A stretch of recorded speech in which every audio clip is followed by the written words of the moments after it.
Now, there's one thing I promised you, one thing that I would mention to you that nobody is talking about, and this is actually why I think it will take a lot longer than a lot of these people are talking about. You know, Raoul Paul, Mark Moss, George Gammon, Marco Whiteboard Finance, Max Kaiser with the Kaiser Report, just to name a few. This is something that nobody who's talking about central bank digital currencies is mentioning, and this is the fact that governments are incompetent. Payment routing systems are incredibly complex, and when you're trying to roll out the technology that it takes in order to create a digital wallet for a country, that's orders of magnitude more complex than rolling out something like, I don't know,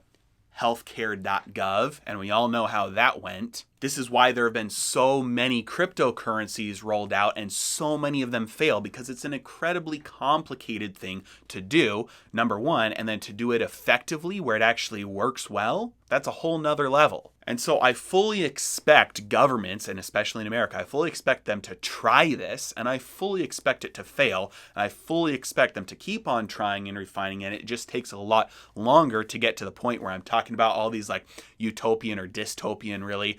end game scenarios where every transaction is controlled and monitored and watched by a central, the central bank, the Federal Reserve. I don't think it's possible. The incompetence is too high for something like that to be rolled out effectively within the next, 6 months, 1 year, 2 years, 3 years. And even as they do roll this out and make it more effective, make it more efficient, it starts working and they start, forcing people to use it, or number one, they'll get people to use it by just offering free money if you use it. But number two, then once it's widely adopted and people are using it, then they'll start to legalize it and enforce it that you can't use any other forms of money. What that process does is it provides more and more value to things like Bitcoin, gold, silver, commodities, things that exist outside of the technological system that can be tracked. It produces a lot more value on those things. And so in order to prepare for this before we start getting to that point where it, starts to drive up the price of things like Bitcoin, gold, silver, hard commodities, before we get to that point,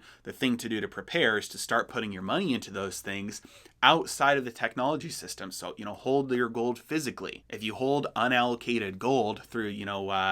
an ETF or something like that, that still is going to exist inside the system, and it can technically, further down the road, it can technically be punished, and you can have your wealth eroded by holding things like that inside the system. So start to get yourself outside the system before it's too late, because once it's too late,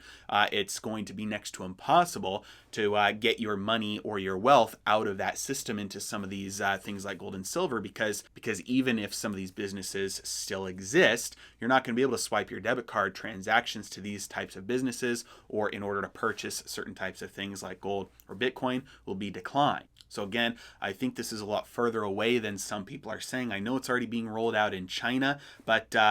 in America, we're not in China. In America, our the execution factor and the speed of change is quite honestly a lot slower in some of the in countries like America than it is in China. And we already know that the way that they're doing it, you can't go buy dollars or gold with your digital money in China. And so the sooner this stuff starts to happen in America, the more that's going to start to make the price of Bitcoin, gold, silver, and hard commodities just start to go up, and the more value it will create to anybody who is able to get their wealth outside the system as soon as possible.